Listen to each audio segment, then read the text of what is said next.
എല്ലാ വിദ്യാർത്ഥികൾക്കും പുതിയൊരു വീഡിയോയിലേക്ക് സ്വാഗതം.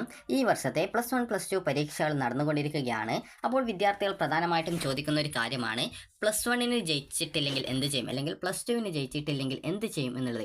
അപ്പോൾ നമ്മൾ ഈ ഒരു വീഡിയോയിൽ നോക്കുന്നത് ഒരു വിദ്യാർത്ഥി +2 ജയിച്ചിട്ടുണ്ടോ എന്നുള്ളത് എങ്ങനെയാണ് മനസ്സിലാക്കുക എന്നുള്ളതാണ്. അപ്പോൾ ഈ ഒരു +2 ജയിച്ചിട്ടുണ്ടോ എന്നുള്ളത് മനസ്സിലാക്കുന്നത് വളരെയധികം സിമ്പിളായിട്ടുള്ള ഒരു കാര്യമാണ്. അതുപോലെ തന്നെ ആദ്യം തന്നെ വിദ്യാർത്ഥികളോട് പറയാം, +1ൻ്റെ വിദ്യാർത്ഥികൾ ചോദിക്കുന്ന കാര്യമാണ് +1 ജയിച്ചിട്ടുണ്ടോ ഇല്ലയോ എന്നുള്ളത് എങ്ങനെ അറിയാൻ സാധിക്കും എന്നുള്ളത്. അപ്പോൾ +1 വിദ്യാർത്ഥികൾ ശ്രദ്ധിക്കേണ്ടത്, +1ന് ജയിക്കാൻ ആയിട്ട് ഒരു നിശ്ചിത മാർക്ക് എന്നുള്ളത് നിർബന്ധമല്ല. അതായത് +1ന് മിനിമം മാർക്ക് മാത്രമേ നിർബന്ധമുള്ളൂ. +1ൽ ഒരു വിദ്യാർത്ഥി ജയിച്ചിട്ടുണ്ടോ ഇല്ലയോ എന്നുള്ള കാര്യത്തിൽ ഒരു തീരുമാനം എടുക്കില്ല. കാരണം +1ൻ്റെയും +2ൻ്റെയും ടോട്ടൽ മാർക്ക് കൂട്ടിയിട്ടാണ് ആ ഒരു വിദ്യാർത്ഥി ജയിച്ചിട്ടുണ്ടോ എന്നുള്ളത് നോക്കുക. അല്ലാതെ ആദ്യമായിട്ട് +1 പരീക്ഷ എഴുതുന്ന വിദ്യാർത്ഥിയുടെ മാർക്ക് മാത്രം നോക്കിയിട്ട് ആ ഒരു വിദ്യാർത്ഥി ജയിച്ചിട്ടുണ്ടോ ഇല്ലയോ എന്നുള്ളത് നോക്കില്ല. +1ൻ്റേതും അതുപോലെ തന്നെ +2ൻ്റേതും മാർക്ക് ടോട്ടൽ കൂട്ടുന്ന സമയത്ത് ആ ഒരു വിദ്യാർത്ഥിക്ക് ആവശ്യമായിട്ടുള്ള മാർക്ക് ലഭിച്ചിട്ടുണ്ടോ ടോട്ടലായിട്ട് എന്നുള്ളത് മാത്രമാണ് നോക്കുക. നിങ്ങൾക്ക് മുൻ വർഷങ്ങളിൽ, അതായത് നിങ്ങളിപ്പോൾ 10ാം ക്ലാസ്സിലൊക്കെ പഠിക്കുന്ന സമയത്ത് ആ ഒരു വർഷത്തെ തന്നെ മാർക്ക് നോക്കിയിട്ടാണ് ആ ഒരു വിദ്യാർത്ഥി ജയിച്ചിട്ടുണ്ടോ ഇല്ലയോ എന്നുള്ളത് പരിഗണിക്കുന്നത്. എന്നാൽ വിദ്യാർത്ഥികൾക്ക് ഹയർ സെക്കൻഡറിയിൽ നിങ്ങളുടെ +1ൻ്റെയും +2ൻ്റെയും ആ ഒരു സ്കോർ പരിഗണിച്ചുകൊണ്ടാണ്, അതായത് +1ന് പഠിച്ച സെയിം സബ്ജക്റ്റ് തന്നെയാണ് +2ന് തുടർന്നും വരുന്നത്. അതിൻ്റെ കുറച്ച് ഹയർ എഡ്യൂക്കേഷൻ ഭാഗങ്ങളിലായിട്ടാണ്, അതായത് ഹയർ എഡ്യൂക്കേഷൻ എന്നുള്ള രീതിയിലാണ് +2വിലേക്കുള്ള ആ ഒരു പാഠഭാഗങ്ങൾ വരുന്നത്. അത് +1ൽ പഠിച്ചതിൻ്റെ കണ്ടിന്യൂസ് ആയിട്ടുള്ള കാര്യമാണ് +2വിൽ വരുന്നത്. അപ്പോൾ അതുകൊണ്ട് തന്നെ വിദ്യാർത്ഥികൾ ശ്രദ്ധിക്കേണ്ടത്, +1ന് ഒരു വിദ്യാർത്ഥി ജയിച്ചിട്ടുണ്ടോ ഇല്ലയോ എന്നുള്ളത് സാധാരണഗതിയിൽ കണക്കാക്കില്ല. +2വും +1ൻ്റെയും ടോട്ടൽ മാർക്ക് നോക്കിയിട്ടാണ് ഒരു വിദ്യാർത്ഥി ജയിച്ചിട്ടുണ്ടോ ഇല്ലയോ എന്നുള്ളത് നോക്കുന്നത്. അപ്പോൾ വിദ്യാർത്ഥികൾ ശ്രദ്ധിക്കേണ്ട കാര്യം എന്ന് പറയുന്നത്, ഈ ഒരു രീതിയിലാണ് നോക്കുന്നതെങ്കിൽ കൂടി നിങ്ങളെക്കൊണ്ട് പറ്റുന്ന രീതിയിൽ മാക്സിമം മാർക്ക് വാങ്ങിക്കാനായിട്ട് പ്രത്യേകം +1ന് ശ്രദ്ധിക്കുക. കാരണം വിദ്യാർത്ഥികൾക്ക് ഈ ഒരു, അതായത് എത്രത്തോളം മാർക്ക് കൂടുന്നുവോ അതിനനുസരിച്ച് നിങ്ങൾക്ക് +2 ജയിക്കുന്നതിനായിട്ടുള്ള സാധ്യതയും, അതുപോലെ നിങ്ങളുടെ മാർക്ക് പെർസെൻറ്റേജ് കൂട്ടാനുള്ള സാധ്യതയും, അതുപോലെ തന്നെ പിന്നീടുള്ള തുടർ പഠനങ്ങൾക്കുള്ള സാധ്യതയും ഈ ഒരു മാർക്ക് കൂടുതൽ വാങ്ങിക്കുന്നത് കൊണ്ട് നിങ്ങൾക്ക് ഉപകാരപ്രദമാകും. നേരത്തെ പറഞ്ഞതുപോലെ +1ൻ്റെയും +2ൻ്റെയും 2 വർഷത്തെ ടോട്ടൽ കൂട്ടുന്ന സമയത്താണ് നിങ്ങൾക്ക് ജയിക്കാൻ പറ്റുമോ ഇല്ലയോ എന്നുള്ള കാര്യത്തിൽ തീരുമാനമെടുക്കുക എന്ന് പറഞ്ഞു. അപ്പോൾ നിങ്ങൾ +1ന് കൂടുതൽ മാർക്ക് വായിച്ചു കഴിഞ്ഞാൽ അത് നിങ്ങൾക്ക് +2ന് മാർക്ക് കുറയുകയാണെങ്കിൽ കൂടി വിദ്യാർത്ഥികൾക്ക് അത് +2 പാസ്സാവുന്നതിനായിട്ട്, +2 പാസ്സാവുക എന്ന് പറയുമ്പോൾ +1ലെയും +2ലെയും 2 വർഷത്തെയും കൂട്ടുന്ന സമയത്ത് ജയിക്കാൻ വേണ്ട മിനിമം മാർക്ക് നിങ്ങൾക്ക് കിട്ടിയിട്ടുണ്ട് എന്നുള്ളത് ഉറപ്പാക്കുകയാണ് ചെയ്യുന്നത്. അപ്പോൾ ഈ ഒരു രീതിയിൽ നിങ്ങൾക്ക് +1ൻ്റെയും +2ൻ്റെയും സബ്ജക്റ്റുകൾക്ക് നിങ്ങൾക്ക് കൂടുതൽ മാർക്ക് വായിച്ചു കഴിഞ്ഞാൽ അത് നിങ്ങൾക്ക് കൂടുതൽ പ്രയോജനപ്രദം ആവും. അതുപോലെ തന്നെ വിദ്യാർത്ഥികൾ ശ്രദ്ധിക്കേണ്ട കാര്യം എന്ന് പറയുന്നത്, ഈ ഒരു +1ൻ്റെയും +2ലെയും ഈ ഒരു സബ്ജക്റ്റ് ടോട്ടൽ നോക്കിയിട്ടാണ് നിങ്ങൾ +2 ജയിക്കുക എന്ന് പറഞ്ഞു. എന്നാൽ ചില പരീക്ഷകൾക്ക് നിങ്ങളുടെ +2ൻ്റെ, അതായത് സെക്കൻഡ് ഇയറിൻ്റെ മാർക്ക് മാത്രം പരിഗണിച്ചുകൊണ്ടാണ് റാങ്ക് ലിസ്റ്റും കാര്യങ്ങളൊക്കെ തയ്യാറാക്കുന്നത്. ചില കോഴ്സുകളുടെ അഡ്മിഷൻ +1ലെയും +2ലെയും 2 വർഷത്തെ മാർക്ക് നോക്കിയിട്ടാണ് അഡ്മിഷൻ നടത്തുന്നത്. അതായത് +1 +2 2 വർഷത്തെ മാർക്ക് നോക്കിയിട്ട് അഡ്മിഷൻ നടത്തുന്നത് ഈ ഒരു, അതായത് ഡിഗ്രി പ്രവേശനം പോലുള്ള, അതായത് ഡിഗ്രി കോഴ്സുകൾക്കാണ്. വിവിധ യൂണിവേഴ്സിറ്റികളുടെ ഡിഗ്രി കോഴ്സുകൾക്ക് +1 +2ൻ്റെ ടോട്ടൽ മാർക്കാണ് നോക്കുക. എന്നാൽ കീം, അതുപോലെ തന്നെ നീറ്റ്, JEE, അതുപോലെ തന്നെ CUET ഇവ പോലുള്ള പരീക്ഷകൾക്ക്, CUETക്കും +1 +2 നോക്കുന്നുണ്ട്. എന്നാൽ കീം, നീറ്റ്, അതുപോലെ തന്നെ JEE ഇവ പോലുള്ള പരീക്ഷകൾക്ക്, അതായത് എൻട്രൻസ് ടെസ്റ്റ് പോലുള്ള പരീക്ഷകൾക്ക് +2ൻ്റെ മാർക്ക് മാത്രമാണ് പരിഗണിക്കുക. അതായത് +2ൻ്റെ മാർക്ക് മാത്രമാണ് പരിഗണിക്കുക. അതുകൊണ്ട് തന്നെ വിദ്യാർത്ഥികൾ ഈ ഒരു +2 പരീക്ഷയിലും കൂടുതൽ മാർക്ക് വായിക്കാനായിട്ട് പ്രത്യേകം ശ്രദ്ധിക്കേണ്ടതാണ്. ഇനി നമുക്ക് ഒരു വിദ്യാർത്ഥി എങ്ങനെയാണ് ജയിച്ചിട്ടുണ്ടോ ഇല്ലയോ എന്നുള്ള കാര്യം നോക്കുന്നത് എന്നത് നോക്കാം. അപ്പോൾ ഒരു വിദ്യാർത്ഥിയുടെ +1ൻ്റെയും +2ൻ്റെയും ടോട്ടൽ കൂട്ടുന്ന സമയത്ത് മാർക്ക് വരുന്നത് 200 മാർക്കിലാണ് വരിക. 200 എന്ന് പറയുമ്പോൾ ജസ്റ്റ് നിങ്ങൾക്ക് പറഞ്ഞു തരാം എങ്ങനെയാണ് ഈ ഒരു 200 വരുന്നത് എന്നുള്ളത്. അപ്പോൾ നിങ്ങൾക്കിപ്പോൾ 60 മാർക്കിൻ്റെ സബ്ജക്റ്റ് ആണെങ്കിൽ അതിൽ നിങ്ങൾക്ക് ഈ ഒരു ആദ്യ വർഷം 60 മാർക്കാണ്. അതുപോലെ തന്നെ 20 മാർക്ക് CE മാർക്കുണ്ട്. അതുപോലെ തന്നെ പിന്നീടുള്ള അടുത്ത വർഷം ഇതേ രീതിയിൽ തന്നെ 60 മാർക്ക് സബ്ജക്റ്റ് വരുന്നുണ്ട്. അതുപോലെ 20 മാർക്ക് CE വരുന്നുണ്ട്. ഇതിനോടൊപ്പം 40 മാർക്കിൻ്റെ പ്രാക്ടിക്കൽ എക്സാം കൂടി വരുന്നുണ്ട്. അപ്പോൾ നിങ്ങൾ ഇത് ടോട്ടൽ കൂട്ടുന്ന സമയത്ത് നിങ്ങൾക്ക് കിട്ടുക 200 മാർക്കാണ് കിട്ടുക. ഇനിയിപ്പോൾ 80 മാർക്കിൻ്റെ സബ്ജക്റ്റാണ് എടുക്കുന്നതെങ്കിൽ 80 മാർക്കും 20 മാർക്ക് CE ഉണ്ട്. അടുത്ത വർഷം ഇതേ രീതിയിൽ തന്നെ 80 മാർക്കും 20 മാർക്ക് CEയും വരുന്നുണ്ട്. ടോട്ടൽ കൂട്ടുന്ന സമയത്ത് 200 മാർക്കാണ് കിട്ടുക. അപ്പോൾ ഈ രീതിയിലാണ് ഈ ഒരു വിഷയത്തിൽ 200 മാർക്ക് വരുന്നത്. ഇനി വിദ്യാർത്ഥികൾക്ക് എഴുത്ത് പരീക്ഷ മാത്രം നോക്കുന്ന സമയത്ത് നിങ്ങൾക്ക് 60 മാർക്കിൻ്റെ സബ്ജക്റ്റ് ആണെങ്കിൽ 2 വർഷത്തെ, അതായത് 60 × 2 120 മാർക്കാണ് ഈ ഒരു എഴുത്ത് പരീക്ഷ വരുന്നത്. 80 മാർക്കിൻ്റെ സബ്ജക്റ്റ് ആണെങ്കിൽ 2 വർഷത്തെ നോക്കുന്ന സമയത്ത് 160 മാർക്കാണ് 2 വർഷത്തെ മാർക്കിനത്തിൽ വരുന്നത്. അതുപോലെ തന്നെ ഇതിനോടൊപ്പം ഈ ഒരു ജയിക്കാനായിട്ട് നോക്കുന്ന മാർക്ക് എന്ന് പറയുന്നത്, അതായത് മിനിമം നേടേണ്ട മാർക്ക് എന്ന് പറയുന്നത് ഈ ഒരു മാർക്കാണ്. അതായത് 120ലും 160ലും 2 വർഷം കൂടി നിങ്ങൾക്ക് എത്ര കിട്ടി എന്നുള്ളതാണ് നോക്കുക ജയിക്കുന്നതിന് വേണ്ടിയിട്ട്. അപ്പോൾ നമുക്ക് ആ ഒരു ഡീറ്റെയിൽസിലേക്ക് കൃത്യമായിട്ട് വരാം. അപ്പോൾ പ്രത്യേകം ശ്രദ്ധിക്കേണ്ടത് ഇവിടെ നൽകിയിട്ടുണ്ട്, ഓരോ വിഷയത്തിനും 1-ാം വർഷത്തിലെയും 2-ാം വർഷത്തിലേതും ചേർത്ത് പരമാവധി സ്കോർ 200 ആണ്. അതായത് ടോട്ടൽ നേരത്തെ പറഞ്ഞതുപോലെ 200ലാണ് മാർക്ക് കിട്ടുക. അതുപോലെ തന്നെ 1-ഉം 2-ഉം വർഷത്തെ മൊത്തം സ്കോർ കണക്കിലെടുത്തായിരിക്കും വിദ്യാർത്ഥിക്ക് ഓരോ വിഷയത്തിനും ലഭിക്കേണ്ട ഗ്രേഡ് നിർണ്ണയിക്കുക. അതായത് നിങ്ങൾക്ക് ഒരു വിഷയത്തിന് ഏത് ഗ്രേഡാണ്, അതായത് ABC, A+, B+, അതുപോലെ A ഗ്രേഡ്, B ഗ്രേഡ്, ഈ ഒരു രീതിയിൽ ഗ്രേഡിങ് +2ൻ്റെ സർട്ടിഫിക്കറ്റിൽ ഉണ്ടാകും. അപ്പോൾ ആ രീതിയിൽ ഏത് ഗ്രേഡാണ് നൽകേണ്ടത് എന്ന് നോക്കുന്നത് നിങ്ങളുടെ +1ൻ്റെയും +2ൻ്റെയും ടോട്ടൽ മാർക്ക് നോക്കിയിട്ടാണ് ഗ്രേഡ് നിർണ്ണയിക്കുന്നത്. അതുപോലെ തന്നെ ഉന്നത പഠനത്തിന് യോഗ്യത നേടാൻ എല്ലാ വിഷയത്തിനും D+ നേടിയിരിക്കണം. അതായത് D+ ഗ്രേഡോ അതിന് മുകളിലോ നേടിയിരിക്കണം. അതായത് D+ ഗ്രേഡോ അതിന് മുകളിൽ, അതായത് D+ന് മുകളിലായിട്ട് C+, അതുപോലെ തന്നെ B+, A+, ഈ ഒരു രീതിയിൽ ഗ്രേഡ് കിട്ടിയാലാണ് നിങ്ങൾ ഈ ഒരു +2 ജയിച്ചിട്ടുണ്ട്. അതായത് പിന്നീട് +2ന് ശേഷമുള്ള മറ്റ് കോഴ്സുകളിലേക്കുള്ള അഡ്മിഷനായിട്ട് പോകാനായിട്ട് സാധിക്കത്തുള്ളൂ. അപ്പോൾ നമുക്ക് ഈ ഒരു രീതിയിൽ, അതായത് D+ ഗ്രേഡ് കിട്ടുകയാണ് എങ്കിൽ വിദ്യാർത്ഥികൾക്ക് D+ ഗ്രേഡോ അതിന് മുകളിലോ കിട്ടുകയാണെങ്കിൽ നിങ്ങൾക്ക് ഉന്നത പഠനത്തിന് പോകാം. അതായത് ഡിഗ്രി കോഴ്സിനോ അല്ലെങ്കിൽ മറ്റ് കീം, നീറ്റ്, JEE ഇവ പോലുള്ളവയ്ക്കോ പോകാൻ സാധിക്കും. അതുപോലെ തന്നെ D+ ഗ്രേഡ് ലഭിക്കാൻ 2 വിഷയങ്ങളുടെയും മൊത്ത സ്കോറിൻ്റെ 30%, അതായത് 60 മാർക്ക് നേടിയിരിക്കണം. അതായത് ഈ ഒരു തുടർ പഠനം എന്നതുകൊണ്ട് ഉദ്ദേശിക്കുന്നത് നിങ്ങൾക്ക് ഈ ഒരു +2ൻ്റെ റിസൾട്ട് വന്ന ശേഷം നിങ്ങളുടെ സർട്ടിഫിക്കറ്റിൽ, അതായത് റിസൾട്ടിൻ്റെ ഓരോ വിഷയത്തിൻ്റെ നേരെയും ഇന്ന ഗ്രേഡ് എന്ന് പറഞ്ഞുകൊണ്ട് 2 വർഷത്തെ ടോട്ടൽ മാർക്ക് നോക്കിയിട്ട് ഉണ്ടാവും. അപ്പോൾ അങ്ങനെ ടോട്ടൽ മാർക്ക് നോക്കിയിട്ട് നിങ്ങൾക്ക് അവിടെ D+ ഗ്രേഡോ അതിന് മുകളിലോ നിങ്ങൾക്ക് കിട്ടിയിട്ടില്ലെങ്കിൽ തുടർ പഠനത്തിന് നിങ്ങൾക്ക് അർഹത ഉണ്ടാവില്ല എന്നുള്ളതാണ്. അപ്പോൾ ഈ ഒരു D+ ഗ്രേഡോ അല്ലെങ്കിൽ ഇതിന് മുകളിലോ നിങ്ങൾക്ക് ഗ്രേഡ് ഉണ്ടായിരിക്കണം. അതുപോലെ തന്നെ ഇതിൽ നിബന്ധനയുണ്ട്. അതുപോലെ തന്നെ ഈ D+ കിട്ടണമെന്ന് പറയുമ്പോൾ പല വിദ്യാർത്ഥികളും ചോദിക്കുന്നതാണ്, +2 തോൽക്കുകയാണെങ്കിൽ നിങ്ങൾക്ക് ഈ ഒരു നീറ്റോ കീമോ എഴുതാൻ പറ്റുമോ എന്നുള്ളത്. വിദ്യാർത്ഥികൾ ശ്രദ്ധിക്കേണ്ടത് +2ൻ്റെ റിസൾട്ട് വരുമ്പോഴാണ് ഈ ഒരു നീറ്റും കീമും ഒക്കെ നടക്കുന്നത്, അതായത് ഇതുപോലുള്ള മത്സര പരീക്ഷകൾ നടക്കുന്നത്. അപ്പോൾ അതുകൊണ്ട് തന്നെ ആ ഒരു പരീക്ഷ നിങ്ങൾക്ക് എഴുതുന്നതിന് പ്രത്യേകിച്ച് പ്രോബ്ലം ഒന്നുമില്ല. കാരണം എഴുതിയിട്ട് റിസൾട്ട് വരുന്ന സമയത്ത് മാത്രം, അതായത് അതിൻ്റെ റിസൾട്ട് വന്ന ശേഷം പിന്നീട് +2ൻ്റെ റിസൾട്ട് വന്ന ശേഷം മാത്രമാണ് നിങ്ങൾ ഈ ഒരു മാർക്കും കാര്യങ്ങളൊക്കെ അപ്ലോഡ് ചെയ്ത് നൽകേണ്ടതായിട്ടുള്ളത്. അപ്പോൾ അതുകൊണ്ട് തന്നെ നിങ്ങൾക്ക് ഈ ഒരു മത്സര പരീക്ഷകൾ, അത് കീമോ നീറ്റോ ഒന്നും എഴുതുന്നതിന് പ്രത്യേകിച്ച് പ്രോബ്ലം ഒന്നുമില്ല. അത് നിങ്ങൾ +2 ജയിക്കോ തോക്കോ ഒന്നും നോക്കേണ്ട ആവശ്യമില്ല. നന്നായിട്ട് പഠിച്ചിട്ട് എഴുതാനായിട്ട് ശ്രദ്ധിക്കാം. അതുപോലെ തന്നെ ഈ ഒരു D+ മാത്രം കിട്ടിയാൽ പോരാ, നിങ്ങൾക്ക് ഈ ഒരു 30%, ആകെ സ്കോറിൻ്റെ 30% എന്ന് പറയുന്നത് 60 മാർക്കാണ്. അപ്പോൾ ഈ ഒരു 60 മാർക്ക് നിങ്ങൾ നേടിയിരിക്കണം. അതായത് 200ൽ നിങ്ങൾക്ക് ടോട്ടൽ എഴുത്ത് പരീക്ഷയും അതുപോലെ പ്രാക്ടിക്കൽ, അതുപോലെ തന്നെ കണ്ടിന്യൂസ് ഇവാലുവേഷൻ, അതായത് CE മാർക്ക് എന്നിങ്ങനെ ടോട്ടൽ കൂട്ടി, അതുപോലെ ഗ്രേസ് മാർക്ക് ഉള്ളവർക്ക് ഗ്രേസ് മാർക്ക് എല്ലാം കൂടിയിട്ട് നിങ്ങൾക്കൊരു 60 മാർക്ക് കിട്ടിയിട്ടുണ്ടായിരിക്കണം. അങ്ങനെയെങ്കിൽ നിങ്ങൾക്ക് ഈ ഒരു സബ്ജക്റ്റിന് D+ കിട്ടും. അതുപോലെ തന്നെ ഇതിനു പുറമെ തിയറിക്ക് മാത്രമായിട്ട് 2 വർഷത്തേതും കൂടി 30% സ്കോറും നേടിയിരിക്കണം. 30% സ്കോർ എന്നുള്ളത് നിങ്ങൾക്കറിയാം, ഈ ഒരു 60 മാർക്കിൻ്റെ സബ്ജക്റ്റ് ആണെങ്കിൽ 2 വർഷം കൂടി 120ലാണ് വരിക.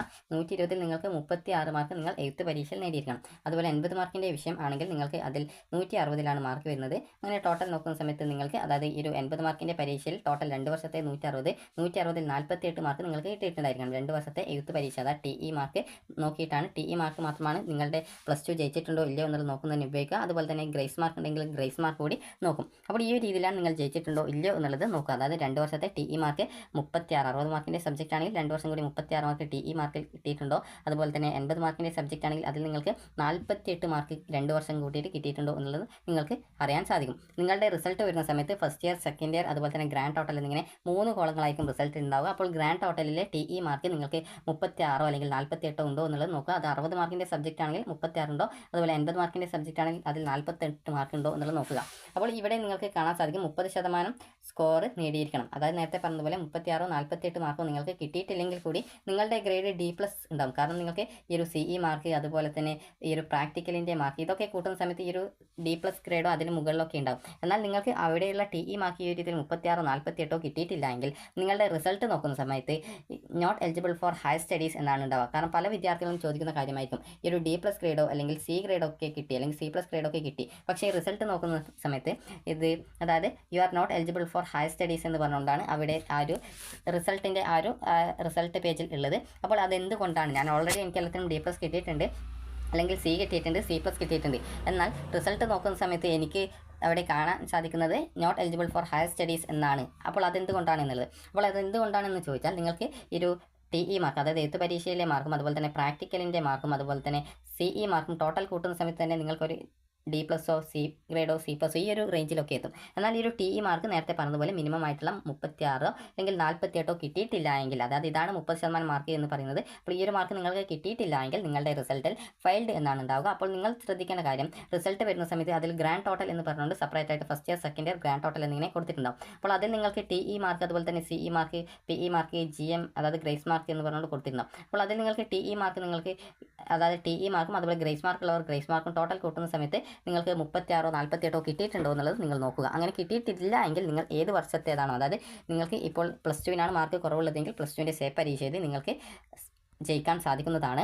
അതുപോലെ തന്നെ വിദ്യാർത്ഥികൾക്ക് ഇവിടെ പ്രത്യേകം സൂചിപ്പിച്ചിട്ടുണ്ട്, ഇതിന് പുറമെ തിയറിക്ക് മാത്രമായിട്ട് 2 വർഷത്തേത് കൂടി 30% സ്കോർ നേടിയിരിക്കണം. അതായത് പ്രായോഗിക പരീക്ഷ മൂല്യനിർണ്ണയമുള്ള വിഷയങ്ങൾക്ക് 36 മാർക്കും പ്രായോഗിക മൂല്യനിർണ്ണയം ഇല്ലാത്ത വിഷയങ്ങൾക്ക് 48 സ്കോറും തിയറിക്ക് മാത്രമായിട്ട് നേടിയിരിക്കണം. അതായത് പ്രായോഗിക പരീക്ഷ എന്ന് പറയുമ്പോൾ പ്രാക്ടിക്കൽ ഉള്ള സബ്ജക്റ്റ് ആണെങ്കിൽ അതിൽ 2 വർഷത്തേത് TE മാർക്കിനത്തിൽ 36 മാർക്ക്, അതുപോലെ തന്നെ പ്രാക്ടിക്കൽ ഇല്ലാത്തതാണെങ്കിൽ അതിൽ 2 വർഷത്തെ TE മാർക്ക് നോക്കുന്ന സമയത്ത് 48 മാർക്ക് എന്നിവ നിങ്ങൾക്ക് തിയറി പരീക്ഷയ്ക്ക് മാത്രമായിട്ട് ഉണ്ടായിരിക്കണം. അതുപോലെ തന്നെ മ്യൂസിക്കിന് D+ ഗ്രേഡ് ലഭിക്കുന്നതിന് തിയറിക്കും പ്രായോഗിക മൂല്യനിർണ്ണയത്തിനും പ്രത്യേകമായിട്ട് 30% സ്കോർ, അതായത് 24 മാർക്ക് വീതം വിദ്യാർത്ഥികൾക്ക് ലഭിച്ചിട്ടുണ്ടായിരിക്കണം. അതായത് ഈ ഒരു മ്യൂസിക് സബ്ജക്റ്റ് ആയിട്ടുള്ള വിദ്യാർത്ഥികൾക്ക് D+ ഗ്രേഡ് കിട്ടണമെന്നുണ്ടെങ്കിൽ, അതായത് മ്യൂസിക് എന്ന് പറയുമ്പോൾ തന്നെ അതിൽ പ്രാക്ടിക്കലിനും ഇമ്പോർട്ടൻസ് ഉണ്ട്, അതുപോലെ തന്നെ തിയറിക്കും ഇമ്പോർട്ടൻസ് ഉണ്ട്. അപ്പോൾ വിദ്യാർത്ഥികൾ നിർബന്ധമായിട്ടും ഈ ഒരു ഓരോ പരീക്ഷയ്ക്കും, അതായത് ആ ഒരു പ്രാക്ടിക്കലിൻ്റെയും അതുപോലെ തന്നെ തിയറിയുടെയും എക്സാമിനും 24 മാർക്ക് വെച്ച് നിങ്ങൾ 30% മാർക്ക്, ആകെ മാർക്കിന് 30% മാർക്ക്, അതായത് 24 മാർക്ക് വെച്ച് നിങ്ങൾ നേടിയിട്ടുണ്ടായിരിക്കണം എന്നുള്ളതാണ്. ഈ ഒരു മ്യൂസിക് എല്ലായിടത്തും ഉണ്ടാവില്ല, അപ്പോൾ അത് പഠിക്കുന്ന വിദ്യാർത്ഥികൾക്ക് മാത്രമാണ് ഈ ഒരു കാര്യം പറഞ്ഞിട്ടുള്ളത്. അതുപോലെ തന്നെ ഈ ഒരു സ്ട്രീമിൽ ബയോളജിക്ക് D+ ഗ്രേഡ് കിട്ടണമെങ്കിൽ സുവോളജി, ബോട്ടണി എന്നിവയ്ക്ക് പ്രത്യേകമായിട്ട് സ്കോർ ആവശ്യമില്ല. അതായത് നിങ്ങൾക്ക് ഈ ഒരു ബയോളജി എന്ന് പറയുമ്പോൾ തന്നെ അതിൽ സുവോളജി ഉണ്ട്, അതുപോലെ തന്നെ ബോട്ടണി ഉണ്ട്. അപ്പോൾ ഈ ഒരു 2 സബ്ജക്റ്റുകളും നിങ്ങൾക്ക്, അതായത് ഈ ഒരു 30 ഈ ഒരു മാർക്കിലാണ് വരിക. അപ്പോൾ ഈ രീതിയിൽ മാർക്ക് വരുന്ന സമയത്ത് ഇത് രണ്ടും ടോട്ടലായിട്ട് കൂട്ടിയിട്ടാണ് എത്ര മാർക്ക്, അതായത് 60 മാർക്കിലാണ് വരുന്നത്. അപ്പോൾ ഈ ഒരു 60 മാർക്കിൽ നിങ്ങൾക്ക് ഈ ഒരു ബയോളജിയുടെ, അതായത് സബ്ജക്റ്റ് ആയിട്ടുള്ള സുവോളജിക്കും ബോട്ടണിക്കും ടോട്ടൽ കൂട്ടുന്ന സമയത്ത് 2 വർഷത്തെ ഈ ഒരു ബയോളജിയുടെയും, അത് ബയോളജി അല്ല 2 വർഷത്തെ സുവോളജിയുടെയും ബോട്ടണിയുടെയും ടോട്ടൽ മാർക്ക് കൂട്ടുന്ന സമയത്ത് നിങ്ങൾക്ക് 36 മാർക്ക് കിട്ടിയിട്ടുണ്ടായിരിക്കും. അത് 2 വർഷത്തെ ബയോളജി സബ്ജക്റ്റ് ആയിട്ടുള്ള ഈ ഒരു സുവോളജി, ബോട്ടണി എന്നിവയ്ക്ക് നിങ്ങൾക്ക് 2 വർഷം കൂട്ടുന്ന സമയത്ത്, അതായത് +1ലെയും +2വിൻ്റെയും TE മാർക്ക് കൂട്ടുന്ന സമയത്ത് നിങ്ങൾക്ക് 36 കിട്ടിയിട്ടുണ്ടെങ്കിൽ നിങ്ങൾ ആ ഒരു സബ്ജക്റ്റ് ജയിക്കുന്നതാണ്. അതുപോലെ ഇതിന് സെപ്പറേറ്റ് ആയിട്ട് മാർക്ക് നിർബന്ധമല്ല. അതായത് സുവോളജിക്കും ബോട്ടണിക്കും നിങ്ങൾക്ക് ടോട്ടൽ കൂട്ടുന്ന സമയത്ത് 2 വർഷം കൂടി 36 കിട്ടിയാൽ മതി. അല്ലാതെ സുവോളജിക്ക് ഇത്ര വേണം, ബോട്ടണിക്ക് ഇത്ര വേണം എന്നുള്ളത് നിബന്ധനയല്ല. അതുപോലെ തന്നെ 2ാം വർഷ പരീക്ഷയിൽ ഒരു വിഷയത്തിൻ്റെ യോഗ്യത നിർണ്ണയിക്കുന്നതിന് 1ാം വർഷ പരീക്ഷയിലും 2ാം വർഷ പരീക്ഷയിലും ഹാജർ നിർബന്ധമാണ്. അതായത് ഇത് എന്താണ് എന്നുള്ള കാര്യം നിങ്ങൾക്ക് പറഞ്ഞു തരാം. അതായത് ഇപ്പോൾ +1ൻ്റെ പരീക്ഷ നടക്കുന്നു. അപ്പോൾ നിങ്ങൾ എല്ലാ സബ്ജക്റ്റിൻ്റെയും പരീക്ഷ എഴുതിയിട്ടുണ്ട്. അപ്പോൾ നിങ്ങൾക്ക് അതിനെല്ലാത്തിനും ഡബിൾ പാസ് ഉണ്ട്. ഇപ്പോൾ +1ൻ്റെ കെമിസ്ട്രിക്ക് നിങ്ങൾക്ക് ഒരു 40 മാർക്ക് ഉണ്ടെന്ന് കരുതുക. നിങ്ങൾക്ക് അറിയാം അതിൽ ജയിക്കാനായിട്ട് 36 മാർക്ക് എഴുത്ത് പരീക്ഷയിൽ വേണ്ടി, എന്നാൽ നിങ്ങൾക്ക് അതിൽ 40 മാർക്ക് 60ൽ കിട്ടിയിട്ടുണ്ട്. അപ്പോൾ അങ്ങനെയുള്ള ഒരു വിദ്യാർത്ഥി +2ൻ്റെ കെമിസ്ട്രി പരീക്ഷ എഴുതിയിട്ടില്ല എന്ന് കരുതുക. അതായത് അന്നത്തെ ദിവസം ആബ്സെൻ്റ് ആയിട്ടുണ്ടായിരുന്നു എന്ന് കരുതുക. അങ്ങനെ ആ ഒരു വിദ്യാർത്ഥി അന്നത്തെ ദിവസം ആബ്സെൻ്റ് ആണ്. അപ്പോൾ ആബ്സെൻ്റ് ആണെങ്കിൽ ആ ഒരു വിദ്യാർത്ഥി +2ൻ്റെ റിസൾട്ട് വരുന്ന സമയത്ത്, അതായത് +1ൻ്റെ ഓൾറെഡി എഴുതി എല്ലാത്തിനും ഡബിൾ പാസ് ഉണ്ട്, എന്നാൽ +2ൻ്റെ കെമിസ്ട്രി പരീക്ഷ എന്തെങ്കിലും കാരണങ്ങൾ കൊണ്ട് എഴുതാൻ സാധിക്കാതെ ഇരുന്നു. അപ്പോൾ അങ്ങനെയെങ്കിൽ ആ ഒരു വിദ്യാർത്ഥിയുടെ റിസൾട്ട് വന്നു കഴിഞ്ഞാൽ ആ ഒരു എഴുതാത്തത് കാരണം ആ ഒരു വിദ്യാർത്ഥിയുടെ റിസൾട്ട് ഫെയിൽഡ് ആയിട്ടാണ് കണക്കാക്കുക. അതായത് not eligible for higher studies എന്നാണ് കാണിക്കുക. എന്നാൽ റിസൾട്ട് നോക്കുന്ന സമയത്ത് എല്ലാത്തിലും 36 48 ഉണ്ടാകും. എന്നാൽ കാരണം ഡബിൾ പാസ് ഓൾറെഡി +1ന് നേടിയിട്ടുണ്ട്, അപ്പോൾ അതുകൊണ്ട് തന്നെ 36 48 കൂടുതലൊക്കെ ഉണ്ടാകും. എന്നാൽ ആ ഒരു വിദ്യാർത്ഥി ഏതെങ്കിലും പരീക്ഷയ്ക്ക് ആബ്സെൻ്റ് ആയിട്ടുണ്ടെങ്കിൽ റിസൾട്ടിൽ AB എന്ന് പറഞ്ഞുകൊണ്ടുണ്ടാകും, അതായത് ആബ്സെൻറ്റ് എന്ന് പറഞ്ഞുകൊണ്ടുണ്ടാകും. അപ്പോൾ അങ്ങനെയുള്ള വിദ്യാർത്ഥികൾ ഏത് വിഷയത്തിൻ്റെ +2 പരീക്ഷയാണോ ആബ്സെൻ്റ് ആയിട്ടുള്ളത് അത് നിങ്ങൾ ഒന്നുകിൽ ഇമ്പ്രൂവ്മെൻറ്റോ അതല്ലെങ്കിൽ സേ പരീക്ഷയായിട്ടോ എഴുതുക. ഫെയിൽഡ് ആണെങ്കിൽ നിങ്ങൾക്ക്, അതായത് ഒന്നുകിൽ ഈ ഓൾറെഡി നിങ്ങൾ ഡബിൾ പാസ് മാർക്ക് ഉള്ളതുകൊണ്ട് ഇമ്പ്രൂവ്മെൻറ്റ് എഴുതാം, അതല്ലെങ്കിൽ സേ ഇനത്തിൽ എഴുതാവുന്നതാണ്. സേ പരീക്ഷ എഴുതുന്നതായിരിക്കും നല്ലതായിട്ടുണ്ടാവുക. കാരണം റിസൾട്ട് വരുന്ന സമയത്ത് നോട്ട് എലിജിബിൾ എന്നുള്ളത് കൊണ്ട് സേ പരീക്ഷ എഴുതേണ്ടതായിട്ട് വരും. അപ്പോൾ അതുകൊണ്ട് തന്നെ വിദ്യാർത്ഥികൾ ആ ഒരു രീതിയിൽ പരീക്ഷ എഴുതി ജയിക്കാൻ ശ്രദ്ധിക്കുക. കാരണം പല വിദ്യാർത്ഥികൾക്കുമുള്ള ഡൗട്ട്സ് ആയിരിക്കും, +1ന് എനിക്ക് ഡബിൾ പാസ് ഉണ്ട്, എന്നാൽ +2ൻ്റെ ഏതെങ്കിലും പരീക്ഷ എഴുതിയിട്ടില്ലെങ്കിൽ തോൽക്കുമോ എന്നുള്ളത്. അപ്പോൾ അതാണ് ഇവിടെ പ്രത്യേകം സൂചിപ്പിച്ചിട്ടുള്ളത്. ഒരു വിഷയത്തിൽ നിങ്ങൾ ജയിച്ചിട്ടുണ്ടോ എന്നുള്ളത് നിർണ്ണയിക്കുന്നതിന് 1ാം വർഷ പരീക്ഷയിലും 2ാം വർഷ പരീക്ഷയിലും ഹാജർ നിർബന്ധമാണ്. അതായത് ഇത് കമ്പാർട്ട്മെൻ്റൽ വിഭാഗം വിദ്യാർത്ഥികൾക്ക് നിർബന്ധമല്ല. കാരണം ഇത് കമ്പാർട്ട്മെൻ്റൽ എന്ന് പറയുമ്പോൾ ആ ഒരു വിദ്യാർത്ഥികൾ ഓൾറെഡി +1ഉം +2ഉം എഴുതിയിട്ടുണ്ടാവും. എന്നാൽ നിലവിൽ ആദ്യമായിട്ട് +2 പരീക്ഷ എഴുതുന്ന വിദ്യാർത്ഥി ആണെങ്കിൽ ഇതുവരെ ആ ഒരു വിദ്യാർത്ഥി +2ൻ്റെ പരീക്ഷ അറ്റൻഡ് ചെയ്തിട്ടുണ്ടാവില്ല. അപ്പോൾ അങ്ങനെയുള്ള വിദ്യാർത്ഥികൾ ആദ്യമായിട്ടായിരിക്കും എഴുതുന്നത്. അപ്പോൾ നിങ്ങൾ അങ്ങനെ +1ന് ഡബിൾ പാസ് കിട്ടി എന്ന് കരുതി +2ൻ്റെ പരീക്ഷ ഏതെങ്കിലും എഴുതിയിട്ടില്ല എങ്കിൽ റിസൾട്ട് വരുന്ന സമയത്ത് നിങ്ങൾ not eligible for higher studies അല്ലെങ്കിൽ NHS എന്ന് പറഞ്ഞുകൊണ്ടാണ് ഉണ്ടാവുക. അപ്പോൾ അങ്ങനെയെങ്കിൽ ആ ഒരു വിദ്യാർത്ഥി ആ ഒരു +2 തോൽക്കുന്നതാണ്. എന്നാൽ ആ ഒരു വിദ്യാർത്ഥിക്ക് പിന്നീട് സേ പരീക്ഷ എഴുതിയിട്ട്, അതായത് +2 ജയിക്കാൻ സാധിക്കും. അപ്പോൾ വിദ്യാർത്ഥികൾക്ക് അതായത് റിസൾട്ട് വരുന്ന സമയത്ത് നിങ്ങൾക്ക് not eligible for higher studies എന്നാണ് ഉണ്ടാവുക. കാരണം നിങ്ങൾ പ്ലസ് ടു പരീക്ഷ ഇതുവരെ അറ്റൻഡ് ചെയ്യാത്തത് കൊണ്ടാണ്. അപ്പോൾ നിങ്ങൾ അങ്ങനെ അറ്റൻഡ് ചെയ്തിട്ടില്ലെങ്കിൽ പിന്നീട് പ്ലസ് ടുവിൻ്റെ സേർ ഇംപ്രൂവ്മെൻറ്റ് പരീക്ഷ വരുന്ന സമയത്ത് അപേക്ഷിച്ച് നിങ്ങൾക്ക് ആ ഒരു പ്ലസ് ടു ഏത് വിഷയത്തിനാണോ നിങ്ങൾ ആബ്സെൻ്റ് ആയിട്ടുള്ളത് ആ ഒരു പരീക്ഷ നിങ്ങൾക്ക് എഴുതാൻ സാധിക്കുന്നതാണ്. അപ്പോൾ വിദ്യാർത്ഥികൾക്ക് എങ്ങനെയാണ് ഒരു വിദ്യാർത്ഥി പ്ലസ് ടു ജയിച്ചിട്ടുണ്ടോ തോറ്റിട്ടുണ്ടോ എന്നുള്ളത് മനസ്സിലാക്കുക എന്നുള്ളത് മനസ്സിലായിട്ടുണ്ടാവുമെന്ന് കരുതുന്നു. പ്ലസ് വണ്ണിൻ്റേത് ഒരു മിനിമം മാർക്ക് നേടുക എന്നുള്ളത് മാത്രമാണ്. പ്ലസ് വണ്ണിന് ജയിച്ചോ ഇല്ലയോ എന്നുള്ളത് വിദ്യാഭ്യാസ വകുപ്പിൻ്റെ ആ ഒരു അതായത് സർക്കുലർ അനുസരിച്ച് ഒരു തീരുമാനിക്കുന്നില്ല. പ്ലസ് ടു ഓവറോൾ ആയിട്ട് നോക്കുന്ന സമയത്താണ് ജയിച്ചിട്ടുണ്ടോ ഇല്ലയോ എന്ന് നോക്കുക. അതായത് plus one plus two total നോക്കുന്ന സമയത്ത് ആ ഒരു വിദ്യാർത്ഥി ജയിച്ചിട്ടുണ്ടോ എന്നുള്ളത് മാത്രമാണ് നോക്കുന്നത്. അതുപോലെ തന്നെ സാധാരണഗതിയിൽ പ്ലസ് വൺ തോറ്റിട്ടുണ്ടോ ഇല്ലയോ എന്നുള്ളത് സാധാരണ വിദ്യാർത്ഥികൾ കണക്കാക്കുന്നത് ഒന്നുകിൽ 18 മാർക്കോ അല്ലെങ്കിൽ 24 മാർക്കോ കിട്ടിയിട്ടില്ലേ എന്നുള്ളത് നോക്കിയിട്ടാണ്. വിദ്യാർത്ഥികൾ ശ്രദ്ധിക്കേണ്ടത് ഹയർ സെക്കൻഡറിയുടെ കാര്യത്തിൽ ഈ ഒരു പ്ലസ് വണ്ണിൻ്റെ മാർക്ക് മാത്രം നോക്കിയിട്ട് ഒരു വിദ്യാർത്ഥി ജയിച്ചിട്ടുണ്ടോ എന്ന് നോക്കില്ല. കാരണം പ്ലസ് ടുവിൻ്റെ റിസൾട്ട് വന്ന ശേഷം മാത്രമാണ് നിങ്ങൾക്ക് ഒരു കംപ്ലീറ്റ് ആയിട്ടുള്ള പ്ലസ് ടു സർട്ടിഫിക്കറ്റ് കിട്ടുന്നത്. അപ്പോൾ അതുകൊണ്ട് തന്നെ പ്ലസ് വണ്ണിൻ്റെ മാർക്കിൽ നിങ്ങൾക്ക് അതായത് എത്രത്തോളം മാർക്ക് നിങ്ങൾക്ക് നേടാൻ പറ്റുമോ അത്രത്തോളം മാർക്ക് നേടുക. കാരണം നിങ്ങളുടെ മാർക്ക് പെർസെൻറ്റേജും കാര്യങ്ങളൊക്കെ plus one plus two total നോക്കുന്ന സമയത്ത് എത്ര മാർക്ക് കിട്ടിയിട്ടുണ്ട് എന്നുള്ള കാര്യമൊക്കെ അതായത് ഗ്രേഡിങ് കാര്യങ്ങളൊക്കെ മാറ്റുന്നത് കൊണ്ട് നിങ്ങൾക്ക് എത്ര മാർക്ക് കിട്ടി അതിനനുസരിച്ച് ഗ്രേഡും കാര്യങ്ങളൊക്കെ നിങ്ങളുടെ സർട്ടിഫിക്കറ്റ്സിൽ ഉണ്ടാകും. അപ്പോൾ അതുകൊണ്ട് തന്നെ കൃത്യമായിട്ട് നിങ്ങൾ പ്ലസ് വൺ പരീക്ഷ എന്ന സമയത്ത് നന്നായിട്ട് എഴുതുക. അതുപോലെ തന്നെ പ്ലസ് ടു പരീക്ഷ ആയാലും നന്നായിട്ട് എഴുതുക. കാരണം നിങ്ങളുടെ മാർക്ക് പെർസെൻറ്റേജ് കൂടാനുള്ള ഒരു അവസരമാണ് ഈ ഒരു പരീക്ഷകൾ. അതുപോലെ തന്നെ നിങ്ങൾക്ക് ജയിക്കാനായിട്ട് ആവശ്യമായിട്ടുള്ള മാർക്ക് കിട്ടിയിട്ടില്ല എങ്കിൽ നിങ്ങൾക്ക് അതായത് ഈ ഒരു D+ ഗ്രേഡ് കിട്ടിക്കഴിഞ്ഞാൽ നിങ്ങൾക്ക് TE മാർക്കിൽ plus one plus two total നോക്കുന്ന സമയത്ത് ജയിക്കാനായിട്ടുള്ള മാർക്ക് കിട്ടിയിട്ടില്ലെങ്കിൽ ആ ഒരു വിദ്യാർത്ഥി തോറ്റതായിട്ട് കണക്കാക്കും. പിന്നീട് സേ പരീക്ഷ എഴുതേണ്ടതായിട്ട് വരും. ഗ്രേസ് മാർക്കുള്ള വിദ്യാർത്ഥികൾക്ക് ജയിക്കാനായിട്ട് ഈ ഒരു ഗ്രേസ് മാർക്ക് സഹായിക്കും. അതുപോലെ തന്നെ നിങ്ങൾ 1ാം വർഷ പരീക്ഷയിലോ 2ാം വർഷ പരീക്ഷയിലോ ഏതെങ്കിലും വർഷത്തെ പരീക്ഷയിൽ ഏതെങ്കിലും സബ്ജക്റ്റിൻ്റെ പരീക്ഷ നിങ്ങൾ ആദ്യമായിട്ട് പരീക്ഷ എന്ന വിദ്യാർത്ഥികൾ എഴുതിയിട്ടില്ല എങ്കിൽ ആ ഒരു വിദ്യാർത്ഥികൾ ഡബിൾ പാസ് മാർക്ക് നേടിയിട്ടുണ്ടെങ്കിലും ഫെയിൽഡ് ആയതായിട്ട് കണക്കാക്കുകയും പിന്നീട് ആ ഒരു വിദ്യാർത്ഥി ഏത് വർഷത്തെ പരീക്ഷയാണോ ആബ്സെൻ്റ് ആയിട്ടുള്ളത് ആ ഒരു പരീക്ഷ നിർബന്ധമായിട്ടും അത് പിന്നീട് എപ്പോഴാണ് അതിൻ്റെ എക്സാം വരുന്നത് ആ ഒരു സമയം പോയിട്ട് രജിസ്ട്രേഷൻ ചെയ്ത് എഴുതേണ്ടതാണ്. അപ്പോൾ നിങ്ങൾക്ക് ഈ ഒരു വീഡിയോ ഉപകാരപ്രദമായിട്ടുണ്ടെങ്കിൽ ലൈക്ക് ചെയ്യുക, ഷെയർ ചെയ്യുക. താങ്ക്